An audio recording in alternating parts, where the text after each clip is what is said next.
Yes, folks, you read that right. The new update after so many months is finally here. The date has been announced. We have full patch notes that I'm going to break down for you in this video. Almost all of the notes I have not seen at all. So obviously I know things that have been cooking in the background, on Forerunner, the notes we get sent as content creators, the old patch notes from like 2.5 months ago, but I do not know what specifically is coming on this update in just about 5.5 days. One fun thing I do want to address right out of the gate, I've got to pat myself on the back. I made a video yesterday predicting when it would come, and it is like to the hour when I said it would be. I said late Monday night next week to Tuesday night, the 14th into the 15th. Booyah. Exactly right. So I'm pretty stoked about that, and I'm more stoked about the fact that it is happening very soon. Less than a week. We should get a lot of really fun, really exciting things. If you want to stay up to date on absolutely all of it, make sure you are subscribed to the channel and hit that notification bell. So on top of the new update announcement, the patch notes, you can also get these freebies, which I suggest you do. You go to your events tab, you go to the event hall, new version, pre-registration, add it to your calendar. If you don't have a calendar synced, it won't do it. If you're on an iPhone, or I'm assuming an Android, it will do it automatically. But on your computer, it doesn't do anything for me, and I just get the free things for free. So that's great. On to the real meat, the real reason you all clicked on this. The patch notes seem significant. We've got a full preview over here, but we're just going to focus right in on all the nitty-gritty. It is long. I've read through almost none of this, so I'm sure I'm going to get very excited as I read through all of it. Guys, let's get into it. Fastidious. Fastidious.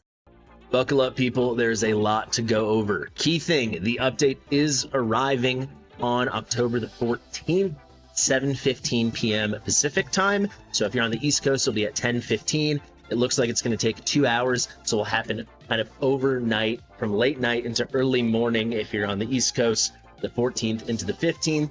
If you live in Europe, it will happen probably while you're sleeping, so early morning the 15th, and it will be ready when you wake up. And, if you're far east, you can figure out the rest. It probably will be, the middle of your day on the 15th. So here we go. They've got a lot of bullet points here. The first heading is going to be Arena. New season rules. Now a season consists of 12 weeks. The specific season duration can be viewed in the arena in-game. At the end of the season, there'll be a season calculation that provides more rewards based on your rank and reduces more rank points than regular weekly calculations. So there's going to be a big reset every nearly 3 months, and you're going to get a lot more rewards, it seems. So more rewards, that's basically it. On top of that, we have the Apex shop. So a new shop is coming to the game. We've known about this, and you're going to earn things in Arena called Apex coins. On its launch, the Apex shop will offer the season-exclusive artifact Eye of Penitence. That is going to be Silas's exclusive, a season-exclusive avatar border, the legendary hero Lady Alexandra. Then we've got something called Freya's Legacy, which they're saying is a skin for the summoning stone in the camp, which can be activated in the summons tab after purchase. I think it's going to change what the dice looks like, if I'm not mistaken. I think it's going to be a skin for this, the summoning stone, the summoning dice. Okay, I'm speechless on that one. Let me know what you guys think of that.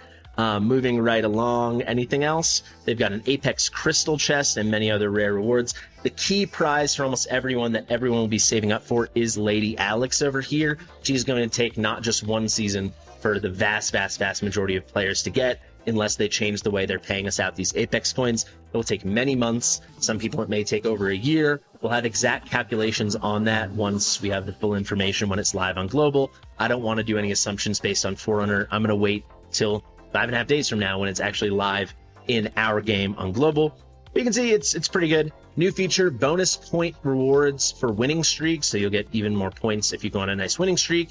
Increased weekly calculation rewards from Platinum 3 and above, so more incentive to place higher. I will also say you're definitely going to earn way more Apex coins in the higher tiers of Arena, most notably Overlord, and then certainly Apex Overlord. You'll earn the largest sum by a bunch, so it's going to be a bit of the rich getting richer. I do not think they should have led off with this as their first heading. I'm assuming there's a lot more fun things coming. Reduce the price for the first arena permit purchase each day. So if you want to use diamonds, if you're grinding hard for Lady Alex, which a lot of the, the pay to win players will do, Optimize the method of hiding BP for Overlord. Okay, cool. Adjusted the Apex Overlord rank in the arena to include only the top 300 players. So instead of 200, it's 300. To me, this is like the most marginal change of all time. Almost no normal player will feel this, but I guess at the very top, it becomes slightly more generous. Now they're doing some hero changes. This is pretty sweet. Starting off with the Nora. Worm Dive, which I'm almost certain is her ultimate. When activated, Labor immediately deals 360% magic damage. This is before the change, to up to 10 enemies in the target area. During the ultimate, increases damage by 110 all the way up to 150 for 20 seconds. The cost is 1,000, going down to 900. Afterwards, still will deal 360% magic damage to 10 enemies. During the ultimate, increases damage by the exact same margins, 110, 120, 130, 150, 150, but it got cheaper. So the skill costs will now start at 900 costs, and with skill ups goes down to 800. Previously, it started at 1,000 and went down to 900. This should make her better for a lot of general things in PvE. In PvP, specifically Guild Wars, she's kind of already busted, so she's just going to get more busted now. It is what it is, I guess, especially if you have your merit. Those teams I'm already avoiding like the plague. I'm assuming a lot of you guys are too. She's going to be stronger. She's going to be ulting more. Now, the Awaken level 3, previously, Labor would ignore 15% of the enemy's magic resistance. Now it's up to 20%. I think that's good. She's a limited legendary hero. 20%, that's a really nice penetrating move, shredding magic defenses. We like that. Now, Hex is getting a bond skill. I covered this in my Twyla video, but let's go over it again right now. Obtain Twyla, the Red Smile, that's her nickname, I guess, and you will unlock Unbridled Fervor. This does the following bonus effects. When Fate the Hermit is triggered, this is the move that makes him invisible and kind of impermeable when he takes damage for a short period of time. You will also gain a nice shield, 40% of his attack for 10 seconds. 40% of his attack, even if you had the craziest Hex and you somehow got him up to like 20,000 attack, you're talking about an 8k hit point shield. It is what it is. If Twyla is on the field, though, the second effect of it, completely different. It reduces Hex's deployment cost by 4. I think there will be like a Twyla Hex meta or sub-meta or some popular comp a lot of people use in the single target arena now. Now, a huge change that many, many people have been waiting feverishly for, the Sandai is getting a boost to her ultimate Chain of Healing. It adds the effect when healing all allies in range. She's got that 3x4 range. Additionally, she'll do a cleanse. She'll dispel all the debuffs on the target. Now we have another epic that is a viable cleanser, not just mid-on. So no longer for Guild Boss 2 do you need 2 cleansers and one of them has to be legendary, right? Because as it stands now, we only have 1 epic cleanser mid-on. That means on your other team, probably your main team, you would need a legendary, and the legendary options there are super rare. Dasami, who's an ancient exclusive, then there's Eunomia, who's an ancient exclusive and not very good at it, and then there's Elwyn, who's phenomenal, and as we all know, very rare and very, very coveted. This should ease the pain on a lot of players that have not been lucky enough to get those legendaries or are progressing through the game. Maybe you don't even have mid-on yet as you're progressing, but you do have Nasandai. It's pretty cool. Giselle is getting a buff. What's it going to be? Hero positioning optimized and strengthened. No idea what that means. Newly added a bond skill to enhance the hero's early combat ability in PvP single target DPS. I just read ahead. This is not good. So the bond skill looks like it's going to be with Celine, who is a hero a lot of you guys don't know. She's been on Forerunner forever, and she was a fusion on Forerunner, just like Ma was, and she was someone a lot of us hypothesized was so bad, there's no way they would run a fusion on her. However, she is a vampire, vampiress, whatever. It is Halloween. Probably might be time for another fusion. I feel like they're going to do Celine. Unless she gets a huge buff, she's considered by some the worst hero, or one, maybe I'm exaggerating a bit, but a very weak hero on the Forerunner server and one of the more disappointing fusions. She's actually the boss in the first phase of the Lucia rotation of Void Rift, so maybe you would know the character model even though you've never heard of her. This makes me think you're gonna get Celine for free, because Giselle already sucks. You're not gonna make it so you have to pull Celine too. I think this basically, maybe we're gonna find out later on, I think this means Celine's gonna be a fusion. I might have gotten ahead of myself here. So the change comes to Oblivion Strike at max level. Before, it increased damage dealt to enemies with HP percentage higher than 60% by 20%. So if their HP was over 60%, she would deal 20% increased damage. After, she will still deal 20% increased damage, but the threshold now is above 50%. So another 10% to play with there with the increased damage. That is not contingent upon Celine. This next part is. It's Vampiric Charm. You have to obtain Celine, the Blood Spiller discount, to unlock the following bonus effect. Reduces Giselle's first deployment cost by 2. Pretty sure Giselle's 17, so now she's 15. And increases her damage by 20% for 60 seconds during her first deployment. Giselle restores 100% rage immediately when she helps eliminate an enemy, which can be triggered up to 1 time during her first deployment. So it's helping you be bursty for single target stuff in Arena. I mean, it's kind of accomplishing what they described over here, that they're going to help you in, like, I guess they're saying early combat, like early on in the battle. The way I read this isn't going to disrupt any meta. It's going to be early on in the progression of your account. You know, as you reach the later portions of the game, the end game, and you go up against the really hard teams, I don't see this being sufficient because, I mean, this is not, she doesn't have good enough multipliers to really make this matter too much, even with 20% increased damage. Giselle frickin' sucks, just ask Ronaldo. That being said, she'll help some people, especially because this is my guess, we're going to get Celine for free now. Now, Praetus. We all knew Praetus needed a buff. I did cover this before in old patch notes from one of the many delayed updates. Basically, previously, when he was awakened level 1, his basic attacks would restore 3% of his rage if the target was inflicted with the damage over time effect, Radiant Erosion. Now, there's no such condition. When you have him awakened 1 now, when he does a basic attack, he restores 3% of his rage. It's pretty crazy. That's pretty crazy, right? Praetus is getting a buff. To be honest, a lot of the comps, a lot of people would be using Praetus in already. You'd have Radiant Erosion out. But also, to be honest, on the other side of it, a lot of times no, especially if you're using him as a progression hero. Now he's just completely busted, completely ridiculous. You get this guy going nice and fast. Pretty easily in 30 seconds, you could get 20 hits off, which is 60% rage. Because all his hits count as basics. I mean, Praetus, arguably Timur Ingrid, the best heroes in the game. He just got better. This is crazy. Added hyperlink info and status icons for Lucius and Ingrid's skills. So a little more information in there. That's nice. Now, the most important thing to me in the update, I didn't know it was going to be here, but also I did, because how could they leave it off? Gear recommendation customization. They're adding the feature where you can customize the gear recommendation rules. So basically what criteria a piece of gear needs to get a thumbs up. Currently, the rule will be set as their default that they currently have, but you can go in, you can edit those rules to be like what you actually want a thumbs up piece to look like. So if it gets a thumbs up, it deserves it by your own standards. And then you can export these recommendation plans and share them with your friends, and they can import them. So you can like save all the plans you've made, all the recommendation settings, you get like an export code. You can give that to your friends, your guild mates, your peers, whatever, anybody. You know, if you're a content creator, I will share mine with everybody like on my website. You can then take that code and import directly those rules. That is phenomenal. That is just such to me the biggest thing ever when it comes to gear cleansing. For me personally, this is gonna like unlock the game, because I've been playing the game for 15 months now, 14 months. And I'm just sick of gear cleansing. This is gonna make it easy enough that I can stomach it and go back to some heavy farming once again. Now we've got the Titan Forge and the Wisdom Forge. They've been added to the Artifact Forge. You will get the materials needed for these forges from the new levels of the Artifact Material Raid. So you can see the Titan Forge will require Titan Meteorites. These can be obtained from Artifact Material Raid 19 and 21, and those will forge specifically artifacts for melee units, ground heroes, so your tanks and your fighters. Then the Wisdom Forge will need Wisdom Meteorites. You can farm these in stage 20 and 22 that are being added to the Artifact Material Raid, and from those you can forge artifacts specifically for platform units, so your healers, your marksmen, and your mages.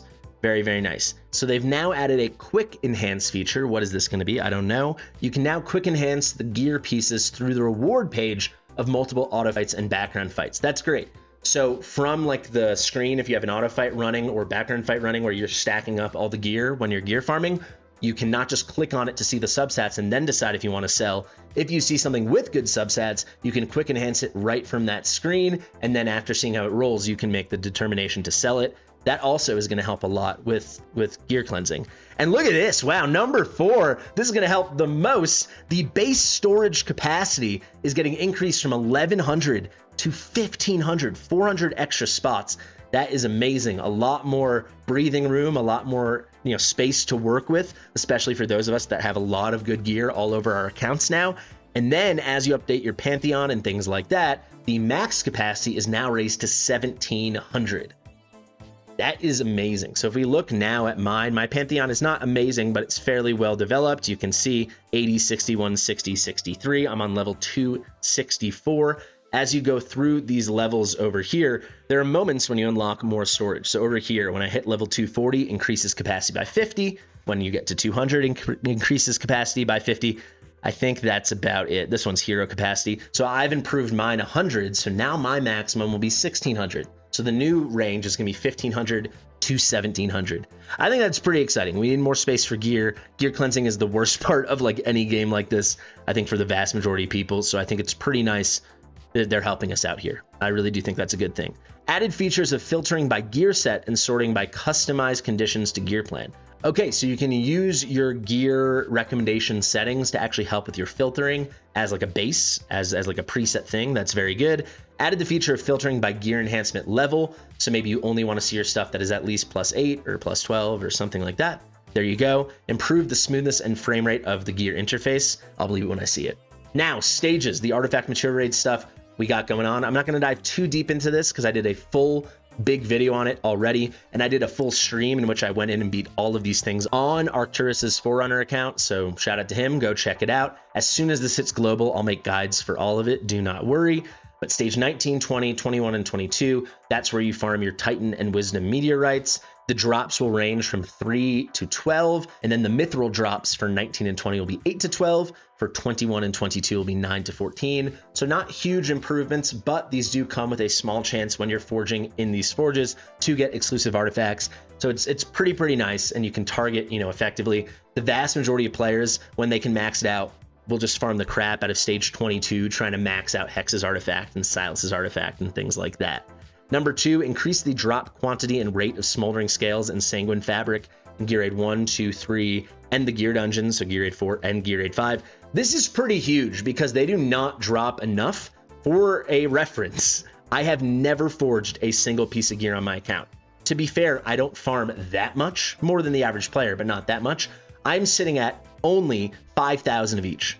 That is across the entire duration of the time that's been in the game. So we're talking 4 months, maybe 5 months, maybe 6 months. I mean, a really long time since the first gear dungeons were introduced, since Gear Aid 4 was introduced. So that is I really hope it's significant, like double at least, because it has not been enough. And those are going to get more and more important because we have exclusive gear coming. Is that coming now? Let's find out. So let's see, increase the cost regen rate by 10% for all arena stages. So you can deploy a little faster. This I like because you can get your units out faster and then the battle can end quicker, because I know some people like arena, but like a lot of us don't. So if the battles are quicker and easier and smoother, that is better, in my opinion. Now the arena monster stat adjustment, HP is raised by 15%, defense by 10%, magic res by 10%. All right, so now the battles will go longer because they're tankier. 5 now, reduce the difficulty of defeating Semra Apocalypse 1 in Titanic Ruins. So it's going to be a little easier now. That is nice. The next one, in Titanic Ruins Apocalypse 1, so the easier of the two, when advanced evolution is at 0 stacks, Death Saw's damage is reduced by 50%. All right, sure. So towards the beginning of those phases. Now we have at number 7, when Semra reaches 9 stacks of advanced evolution, its attributes will increase significantly. Do I know what advanced evolution is? Is this something we should all be familiar with for the Death Saw phase, or is this something they're adding and they're just giving us incomplete information here? Let's very quickly try to figure this out. Advanced evolution. So it's this first general effect saying he's going to have the 3 battle modes and he cycles through it. I don't know what this means, though, that he's getting stacks of advanced evolution. We obviously get those phase stacks with like the fist, but if you guys know exactly what this means, do let me know. Maybe they're saying once you clear all 3 battle modes, that's that emblem, that fist, that is a stack of advanced evolution. That'd be my guess. There's a chance that would equal 3, but what I presume it's going to be is for people shooting for those super high-end scores. That's when the 9 stacks will be relevant, because let's remember, like, you can get 120k very easily through like 5 cycles. Easily. I mean, you have to be able to get the 120k. My point is, it does not take 9 rotations and 9 fist buffs that come up. I'm going to assume that's what that means. I think so. If you guys think I'm wrong, please do let me know in the comments. There's a lot to get through. Now we've got the big thing for any Lucius owner or anyone that's going to pick up Kagiri, who, by the way, I'll make a separate video on it, but I'm almost certain is going to be our next exclusive hero, our 250 limited event hero. So anyone with Dispel, so it's Lucius and soon to be Kagiri. So now they are making an adjustment to Aegis Mode's hardening effect. They are changing it to a stackable buff, increasing by 1 each time it's cast. After being dispelled, the stack starts again all the way from 0. That is huge, right? Now, if let's say he was up to 4 stacks, you strip all that off with Lucius. When he goes to place another stack, he will pick up at number 5. There is a way to make it work, but it's really hard. It's really fidgety. Now you're going to be in total control with your Lucius or soon to be Kagiri, and you can keep this thing super, super low at 1, or quite frankly, if you do it right, nearly all the time at 0 stacks. That's pretty darn major. It's going to be huge. It's a little, I'll have to do a big push this weekend because I'm getting really close to 120K with the way it is now. The second this comes into effect, I will get like 120K on maybe my first try, which will be cool, but it's kind of like challenge will be gone. So I might do a big push this weekend. Let me know if you guys are interested in that. Number 9 now, Petrification Mechanic Optimization. Monsters will be released from Petrification after 60 seconds. I don't know what Petrification is. Is that when Lasir freezes people in the Void Rift? For those, there's that final phase of the Lasir rotation. That's the only thing I can think that would be Petrification. So I guess when they're not permanently frozen like that, I'm not sure. I guess it will speed those battles up if that's what they're saying. Finally, optimize the stage Deity Soleil. So this is stage 3 and 4 of the epilogue, reducing the stage requirement for Piercer lineups. Okay. Finally, others. Added unpolished legendary Soulstones. They are here, baby. That is huge. I made a big video on this. A lot of people watched it. Basically, these are legendary Soulstones to awaken legendary heroes you already have that cannot be used on Lord heroes. The hope is these are not as rare as the traditional legendary Soulstones because those obviously you can use on Lords. They're special. These you can't. So maybe they'll be, you get 1 a month, 1 every 2 months, even 1 every 3 months. That'd be pretty huge. What a great way to boost your very best normal heroes like a Hex, or an Arrogance, something like that, maybe a Silas, or use it on, the more limited heroes, the shard summoning heroes like an Alistair, or the 250 guaranteed limited heroes like a Lust. That's pretty major. So I'm pretty excited to see about this. It also already exists on Forerunner that once you beat Gear Dungeon 1 and Gear Dungeon 2 stage 10 for both of those pieces of content, you get 1 free one. That's pretty major. So a lot of people that are deep into the game very soon or already will just pick that up as soon as the update goes live. Number 2 now, you'll see added a new item, Freya's Legacy, to the Apex shop. We covered this already. This is a skin for the Summoning Stone. Okay, again, I don't know what to think of that. Now we've got a new achievement called PC Gamer 1 for the Windows version. Log into the Windows version for a total of 120 days to receive an exclusive chat bubble. All right, rewarding us laptop and PC people. The quest is received on the first login after the update, and the counting begins from the next day. The daily first login must be on a Windows device to count, so it's not going to be retroactive. Otherwise, a lot of us would get this instantaneously. Now, the following skins are now going to be available in the skin shop. Big pay-to-win stuff. You can buy Ymerit, Trusk, and Theowen. Congrats, guys. And finally, improve some skill descriptions. That is always a good thing. This is going to happen for Deity Soleil. That's stage 3 and 4 of the epilogue, and Tempest Tyrant, that is stage 5 and 6. And the last one, improves the visual representation of buff stacks. There we go. Let's quickly go through this update, picture preview to see if there's anything that was left out. Arena stuff, boosted rewards, that is fun. Exclusive rewards, this is again all from the arena. Here's the Freya's Legacy thing. Is that going to be the skin? They're going to turn into like a tree? Am I right that the stone is the dice in the summoning portal? Let me know about that, guys. Some nice stuff here as well, but I'm telling you, almost everyone should just be saving up for Lady Alex. It's going to take forever, and she's super, super strong. She's entering the fray as a new hero, suitable for most things, you'll see. Win streak bonuses, nice. Artifact material raid upgraded. Yes, we discussed that. Here are the Wisdom Meteorite, here are the Titan. I knew it. This is why I wanted to check. Yes, Celine is going to be a fusion. She's going to be our shard summon. Hopefully she's been buffed. Any of you Forerunner people, let me know in the comments, or you can even just let me know on Discord what the deal with Celine is. But I've heard from a lot of Forerunner people that she's stinky, totally stinky. I hope that's not the case, but she is going to be the next fusion. Looks like a magic damage dealing fighter, suitable for Drake's Chasm, so Guild Boss 1, Immortal Codex, Artifact Material Raid. I'll be the judge of that. I do not think that bond skill listed for Giselle makes her relevant, so I don't think that's a fun reason to be excited for Celine. I'd be shocked if she's worse as an actual hero than Ma, but I'd also be shocked if she's as relevant, if you're interested in like PvP stuff, as Ma, because he's helping so much in Guild Wars in terms of affiliation. There we go, guys. The update is here. It's a long, I mean, this has become a long video, but that's because they're giving us a lot in this update. Overall, assuming it goes off without a hitch, it is a major win that is arriving, and it is so much content. I will say, I haven't even looked yet. I'm certain people are already complaining that the compensation is 100 diamonds. What can we do? I mean, like, it is a little nuts. They did do that one, like 5 days of daily login rewards and stuff. Here's an event sign-in. I don't know if that has to do with Celine or has to do with the update. We have to just suck it up. I mean, is it in like the most tone-deaf, weird taste of all time that nowhere here does it say, thank you so much for your many, many, many weeks of patience.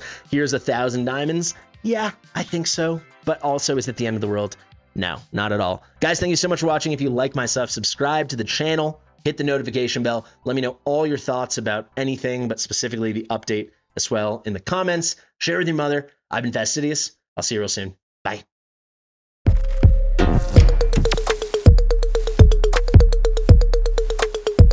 Fastidious.